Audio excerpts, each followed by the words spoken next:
అనంతపురం జిల్లాలో అరటి రైతులను ఆదుకోవాలని వైసీపీ రాష్ట్ర joint secretary Pratap Reddy, YCP రాష్ట్ర రైతు కార్యదర్శి గోకుల్ రెడ్డి, జెడ్పీటీసీ భాస్కర్ డిమాండ్ చేశారు. ఈ మేరకు జిల్లా కేంద్రంలోని రెవెన్యూ భవనంలో కలెక్టర్కు వినతిపత్రం సమర్పించారు. ఈ సందర్భంగా వారు మాట్లాడుతూ ఇప్పటికైనా కూటమి ప్రభుత్వం స్పందించి పండించిన పంటకు గిట్టుబాటు ధర కల్పించాలని కోరారు. జిల్లాలోని అరటి, మొక్కజొన్న, పప్పుశనగ పంటలకు కనీస మద్దతు ధర కల్పించి రైతులను ఆదుకోవాలన్నారు.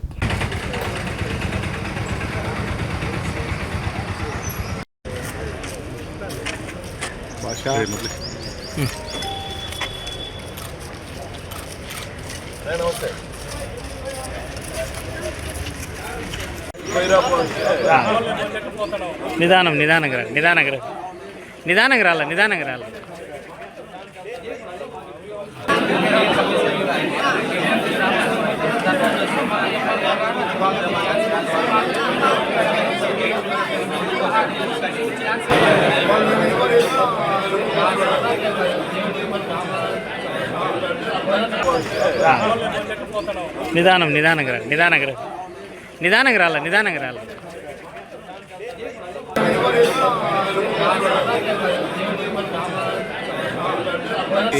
నియోజకవర్గంలో అరటి సాగు చేసే రైతులందరం ఉన్నాం. అరటి మొన్నటి వరకు 22-23 రూపాయలు కేజీ ఉండే, ఇప్పుడు ఉన్నట్టుగా 7-8 రూపాయలకు తగ్గించి రైతులందరి మీద భారం మోపుతా ఉన్నారు. ఈ గిట్టుబాటు ధర లేకపోతే వచ్చే సంవత్సరం నుంచి ఏ రైతు కూడా అరటి సాగు చేయరు. ఏం రేటు తగ్గుతూ ఉంది అని అందరూ అడుగుతూ ఉంటే, ఉన్న గవర్నమెంట్ యుద్ధం జరుగుతూ ఉంది కాబట్టి అరటి, దానిమ్మ రేటు తగ్గుతూ ఉన్నాయి. యుద్ధం ఆగిపోతే రేటు పెరుగుతాయి అంటూ ఉన్నారు. యుద్ధం ఆగేంత వరకు ఉంటే రైతు నెత్తిన గుండె వేసినట్లయితుంది. వాళ్ళు అక్కడ ఎక్కడో యుద్ధం చేస్తూ ఉన్నారేమో, ఇక్కడ యుద్ధం లేకపోయినా కూడా రైతుల్ని మీరే ఆత్మహత్యలు ప్రేరేపించేటట్టున్నారు.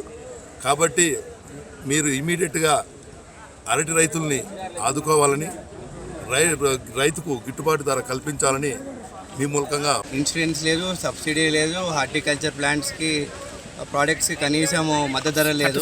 అన్న చెప్పినట్లే ఇంతకుముందు మొన్న 15 రోజుల వరకు ముందు కూడా అరటి ఫస్ట్ కటింగ్ అయితే 22 రూపాయలు 20 రూపాయలు పోతాండే, ఇప్పుడు 8 రూపాయలకి తగ్గించినారు.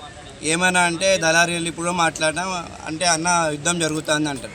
రైతులకి నిరంతరం యుద్ధం చేస్తున్నాం, ఎరువుల కోసం యుద్ధం చేస్తున్నాం, పంటకి యుద్ధం చేస్తున్నాము, అన్నిటితో యుద్ధం చేస్తున్నారు రైతులు. దయచేసి గవర్నమెంట్ మేము కోరుకునేది ఏంటంటే మొక్కజొన్నకు కానీ, పప్పు శనగలకు కానీ, అరటికి కానీ దేనికి మద్దతు ధర లేదు. మనం చంద్రబాబు నాయుడు గారు మాట్లాడుతూ ముఖ్యమంత్రి గారు ఒక మాట అన్నారు, 15 లక్షల ఎకరాల హార్టికల్చర్ చేస్తాం. సార్, ముందు ఉన్నదాన్ని కాపాడుకోండి. దీన్నే మేము రైతాంగం ఇంకా హార్టికల్చర్ వద్దు, ఆ వ్యవసాయం వద్దు అనుకునే పరిస్థితికి వచ్చింది. కొత్తగా కాదు, ఉన్నదాన్ని కాపాడుకొని దయచేసి రైతులకు మద్దతు ధర కల్పియండి. ఏదని ఇప్పుడు అదే కాదు, ఈవెన్ పౌల్ట్రీ రైతులు ఎవరెవరు పౌల్ట్రీ నడుపుతున్నారో వాళ్ళు కూడా గుడ్లు అమ్ముడుపోక ఇబ్బంది పడుతున్నారు. ఇమ్మీడియట్గా ఒక టాస్క్ టీం ఏర్పాటు చేసి ఈ రైతులు ఎదుర్కొంటున్న సమస్యలు, ఎదుర్కోయే సమస్యలు, ఎందుకంటే యుద్ధం అనేది ఈరోజు ఆగిపోయేదేం కాదు, ఆగిపోయేది కనిపించలేదు, ఇంకా జరుగుయేటట్లుంది. కాబట్టి కొన్ని నెలల తర్వాత దాన్ని బట్టి ఒక ప్రభుత్వం ఒక యాక్షన్ ప్లాన్ తీసుకొని దాన్ని ఒక ప్రణాళిక రచించి ఎట్లా ప్రజల్ని, రైతులను ఆదుకోవాలో తిరోగమనంలో సాగుతున్నట్టు కనిపిస్తుంది. అంటే వాళ్ళు చెప్పే మాటలకి ఇక్కడ ఉండే వాస్తవ పరిస్థితులకి ఏమాత్రం పొందలేకోకుండా ఈరోజు ఈ పాలన చూస్తూ ఉన్నాం. ఎంతసేపు ఒక నిందని వేరే వాళ్ళ మీద నెట్టడమే చూస్తున్నాం, కానీ పలానా పనికి వీళ్ళని ఆదుకున్నామన్న పరిస్థితులు ఎక్కడా కనిపించడం లేదు. ఈరోజు చూస్తున్నాం మన అనంతపురం జిల్లాలో పంటలు అంటే పప్పు శనగ కానీ, మొక్కజొన్న కానీ, అరటి కానీ ఇక్కడ విరివిగా బాగా ఎక్కువగా రైతులు ఎక్కువగా పండిస్తూ ఉన్నారు. ఈ పంటలని కనీసం మద్దతు ధరగా కొనుగోలు చేసిన పాపాన పోకోకుండా తర్వాత ఈ కుంటి సాగులు అన్నమాట, అంటే యుద్ధం జరుగుతుంది కాబట్టి మేము కొనలేకపోతున్నాము, లేదంటే ఇంకో వేరే కారణాలు అన్నమాట. ఇలాంటి దుర్మార్గంగా రైతుల పట్ల వ్యవహరిస్తున్న ఈ తీరును వైఎస్ఆర్ కాంగ్రెస్ పార్టీ తరఫున మేము ఎండగడుతూ ఉన్నాం. ఇదే విషయాన్ని కలెక్టర్ గారికి కూడా విన్నవించాం. కలెక్టర్ గారు అయితే సానుకూలంగా స్పందించారు. కానీ పైనుండే అదేదో అంటారే ఆ టైప్ అనమాట, పైనుండే వాళ్ళు కనికరించాలి కదా. దాదాపుగా 2 సంవత్సరాలు పూర్తి అవుతున్నా కానీ రైతుల కోసం ఇది చేశాము, రైతుల కోసం వీటిని తీసుకొచ్చామని గర్వంగా చెప్పుకునే పరిస్థితిలో ఈరోజు కూటమి పాలన సాగుతూ ఉంది. కాబట్టి ఇప్పటికైనా మించిపోయింది లేదు. రైతన్నను ఆదుకోకపోతే భవిష్యత్తులో మనం తినడానికి తిండి కూడా ఉండదు.